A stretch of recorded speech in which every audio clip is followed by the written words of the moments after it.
bertemu lagi dengan saya di channel Indah Sarwi. Kali ini kita akan membahas tentang mengenal tie-dye. Yang belum subscribe silahkan tekan tombol subscribe, like, dan komen ya, juga share.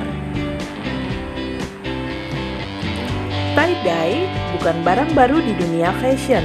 Tie-dye bahkan sempat menjadi metode yang diaplikasikan untuk pembuatan dekorasi berbasis tekstil di seluruh dunia selama lebih dari 600 tahun.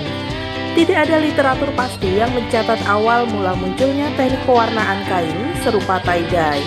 Beberapa percaya bahwa tie-dye telah hadir sejak ribuan tahun lalu di kawasan Mesopotamia dan India.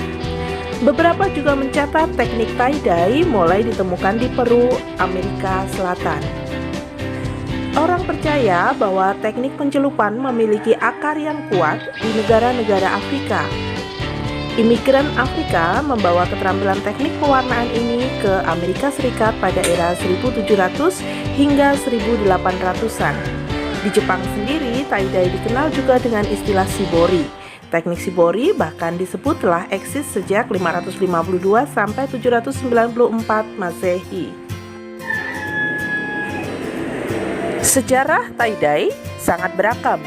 Banyak orang mengasosiasikan tie-dye dengan generasi bunga atau subkultur hippie di Amerika Serikat pada era 1960 hingga 1970-an.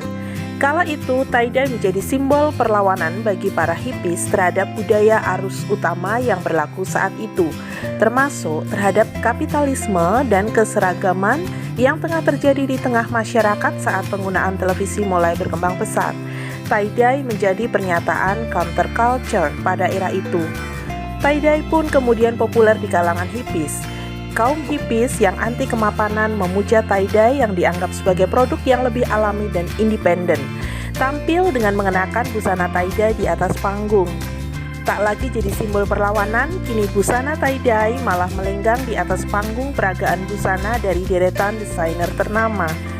Pada kesempatan gelaran Milan Fashion Week Fall 2017, sejumlah desainer unjuk karya bernuansa tie-dye. Warna-warni dalam ragam siluet busana dihadirkan oleh nama-nama desainer seperti Salvatore Ferragamo, Marco De Vincenzo, Stella Jean, Massimo Giorgetti. Tak hanya itu, kondisi global yang terjadi saat ini juga turut memicu hadirnya kembali tren tie-dye. Kayla Marci, analis pasar Edited, mengatakan kelahiran tie-dye di kondisi perubahan politik dan budaya mirip dengan kondisi yang terjadi saat ini. Fashion yang bersifat nostalgia bisa digunakan sebagai bentuk pelarian karena konsumen menghadapi masalah global termasuk pandemi, resesi, dan kerusuhan sipil. 5 langkah membuat tie-dye shirt mudah di rumah. Bahan dan alat yang perlu disiapkan adalah sarung tangan karet, karet gelang karet atau karet rambut, kemudian botol semprotan plastik, pewarna pakaian. Sebenarnya pewarna ini bisa menggunakan pewarna apa saja, atau bahkan bisa one-take, kemudian bisa juga pewarna makanan, kemudian wadah untuk kaos yang dijadikan tie-dye.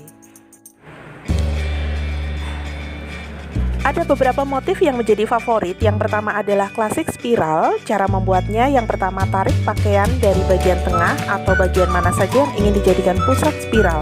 Pelintir ke satu arah agar seluruh bahan terikat erat dalam bentuk melingkar. Gunakan karet gelang untuk mengamankan bentuk tersebut. Jika ingin membuat warna pelangi, kamu bisa gunakan lebih dari satu karet gelang untuk membuat 6 bagian berbeda untuk masing-masing warna. Warnai setiap bagian menggunakan warna pilihan kamu. Kemudian yang kedua adalah motif pulse. Dengan cara membuat, yang pertama tarik bagian tengah pakaian melewati tangan untuk membuat bentuk memanjang seperti pipa atau tabung. Kemudian letakkan karet gelang di sepanjang pakaian, beri jarak yang sama antar karet. Kemudian warnai setiap bagian menggunakan warna berbeda untuk membuat efek pulse. Nah, motif favorit yang terakhir adalah strip look. Cara membuatnya, lipat bagian lengan atau bagian sisi kain ke dalam, kemudian ikat setiap ujung terlebih dahulu agar tidak mengubah bentuk. Ikat sepanjang kain, warnai masing-masing bagian sesuai dengan keinginan. Untuk pewarna, jika kamu memiliki alat spray, silahkan bisa digunakan, tetapi jika tidak, bisa dengan melubangi botol, tetapi jangan terlalu lebar. Untuk mewarnai, cukup dalam waktu 2 jam saja. Pakaian yang diwarnai dengan cara tie-dye sudah bisa jadi. Hanya saja intensitas warnanya tentu tidak akan sama. Semakin singkat waktu mendiamkan kaos dengan pewarna, maka semakin terang hasilnya. Hasil warna dari rendaman 2 jam adalah seperti warna pastel. Sedangkan jika ingin hasil warna yang intens, bisa mendiamkan sekitar 24 jam. Cara membilasnya pun mudah. Lepas semua karet di bahan kaos dan bilas dengan air dingin hingga air bilasannya bening. Cuci dengan sabun dan keringkan. Kaos tie-dye pun siap digunakan.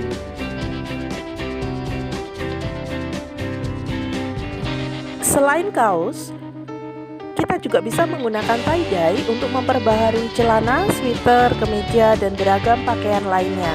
Ada tote bag yang jarang dipakai, bisa loh dibuat tie-dye. Mau coba? Silahkan, kita bisa coba di rumah.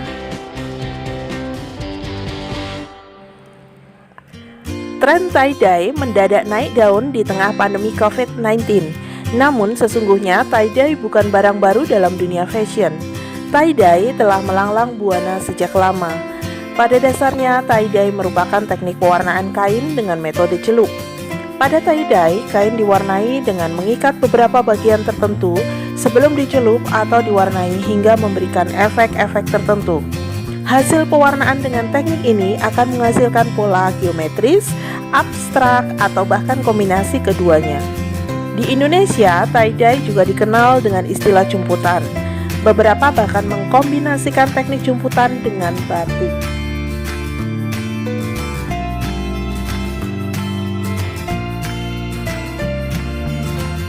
Terima kasih sudah menonton video ini. Sampai bertemu di video selanjutnya.